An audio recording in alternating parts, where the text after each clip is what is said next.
আলা ইন্না আউলিয়া আল্লাহ লা খাউফুন আলাইহিম ওয়ালা হুম ইয়াহজানুন। তো সাহাবাই কিরাম রাদিয়াল্লাহু তাআলা, উনি তো আরবি, উনি সব তো বুঝেন, এর অর্থ কি? সাবধান হয়ে যাও, নিশ্চয়ই যারা যিনি খলিক, যিনি আল্লাহ ওনার ওলি হয়েছেন, ওনাদের ভয় নিয়ে চিন্তা নেই। এটা যখন বললেন হযরত সাহাবাই কিরাম রাদিয়াল্লাহু তাআলা, ওনারা বললেন ইয়া রাসূল আল্লাহ, ইয়া হাবিব আল্লাহ সাল্লাল্লাহু আলাইহি সাল্লাম, ঠিক আছে আমরা বুঝতে পারলাম যিনি ওলি আল্লাহ হয়েছেন ওনার তো কোনো ভয় নেই, চিন্তা নেই। তাহলে আমাদের প্রশ্ন হচ্ছে যে এখন ওলি আল্লাহ হইতে পারেন, তার ফয়সালা কি? মনোযোগ দিয়ে শুনবেন, বুঝবো না।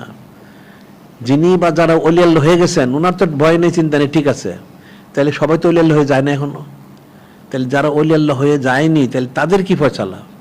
তখন নূরে মুজাসসাম হাবিবুল্লাহ হুজুর পাক সাল্লাল্লাহু আলাইহি ওয়াসাল্লাম অল্প ইয়াতে বললেন কি, আল মারু মা মান আহাব্বা, আল মারু মা মান আহাব্বা, যে যাকে মহব্বত করে সে তার অন্তর্ভুক্ত হয়। সুবহানাল্লাহ সাল্লাল্লাহু আলাইহি ওয়াসাল্লাম। হযরত আনাস রাদিয়াল্লাহু আনহু, হযরত ফকিল উম্মত রাদিয়াল্লাহু আনহু বললেন, এই হাদিস শোনার পরে মদিনা শরীফে খুব খুশি হলেন।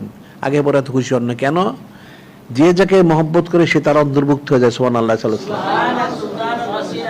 ওনারা নিশ্চিত হলেন যে ওনারা নূরে মুজাসসাম হাবিবুল্লাহ হুজুর পাক সাল্লাল্লাহু আলাইহি ওয়াসাল্লামের সাথে ওনাদের হাসন্ন সরবে। সুবহানাল্লাহ সাল্লাল্লাহু আলাইহি ওয়াসাল্লাম। তাহলে কেউ যদি ওলি আল্লাহ হইতে নাও পারে, কোনো ওলি আল্লাহর কাছে বায়াত গ্রহণ করে, আদেশ নিজে পালন করার কোশিশ করে, তাহলে ওই ওলি আল্লাহর যে সুযোগ সুবিধাগুলি সে মুরিদ হওয়ার কারণে সে একটা